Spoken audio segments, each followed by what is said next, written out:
Adventure means an element of risk. Without that, there is no adventure. I happened to read few books on exploratory trips by some explorers of the last century. The stories that I read were all about exploratory trips and climbing trips in the Himalayas. And I was very keen in going there and experiencing the same thing myself. So the first place I went to was Nepal. This is way back in '82. I could feel the energy there and the vibration because there is this district called Thamel where everyone hangs out, and there are lots of these retail stores. I kind of got hooked to that idea of being outdoors and exploring nature. And after a few years, I found people who are doing just that around Bangalore, and I went out with them. We came together in 1993. So I used to handle everything, right from designing to sourcing to teaching people how to stage in the factory and coming back to the place in the evening and trying to sell the products from the small outlet that we had. Well, the garage from outside, it looked like a clinic, a doctor's clinic, because apart from the shutter, it had a wooden partition in the front. There was a sliding door to it, and the insides used to resemble a hangout of youngsters. And there was this table on which I used to spread the paper and make patterns on it. And in the back, there was a climbing wall, in fact, a small practice wall on which people used to be hanging around and practicing. So what made me gravitate towards Wildcraft was the beauty of outdoors and the way it can possibly ground you. When I used to visit that place way back in 2000, 2001, 2, I used to be one of those younger, or rather kids on the block. Dinesh and his team was slightly more mature, already had grey hair, and knew that trek, that climb and everything else, knew how to use ropes and rappel and everything else.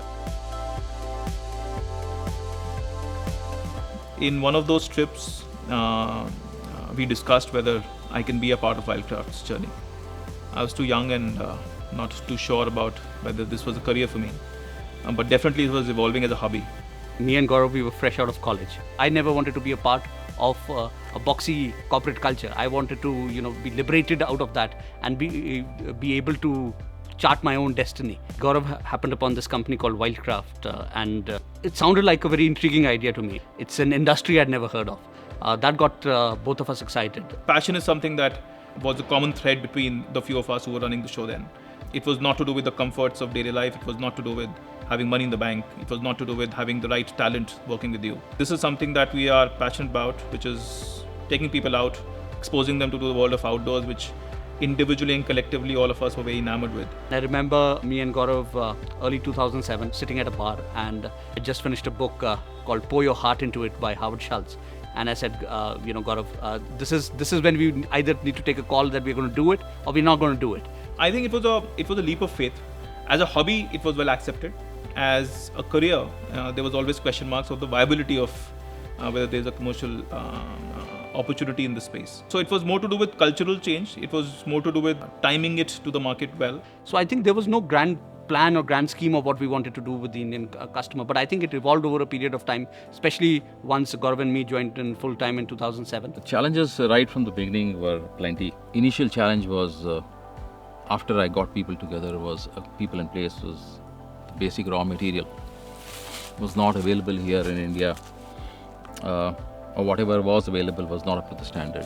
And I remember we going to China, and what we quickly realized is that the factories that we wanted to work with didn't want to work with us because our order quantities were so small. And the factories that wanted to work with us were not the factories that we wanted to work with. So we came back to India, we sat down and we said, we'll do our own manufacturing. The whole idea of making or starting Wildcraft was to equip a person to go outdoors and enjoy and explore in the best possible way. So right from the beginning, I have been taking out the prototypes and using it thoroughly, which I continue to do even today. So I thrash it so that I want to feel that what has been produced is of good quality. It has to pass through me. To us, outdoors symbolized the beauty of nature, and to that extent, it was simple, minimalistic, honest, green, feature rich, everything at the right place for the right function. That has been our approach right from the beginning. Over the years, we have also realized that more material we consume, more impact it has on the planet. So it makes more sense to use as little as possible on each product. I'm extremely proud of what we've been able to do for the customer and the way we've redefined what the outdoors means for the Indian customer. I'm equally proud of the team that we have at Wildcraft. We started 3 of us. The entire team was some, I think, 10-member team some 7 years back. Today we are 2,500 people. The journey's been fun. It's been fun-filled. It's been exciting. There's never been a single day of boredom. There's not been a single day when I would have said, I wish I didn't do this. I wish I hadn't left my corporate career and done something like this. If as a team we are able to, in a small way, make outdoors accessible to a bigger mass, give them a similar sense of liberation, the raw energy, the purity and the simplicity of outdoors, I think that would leave us with a sense of fulfillment.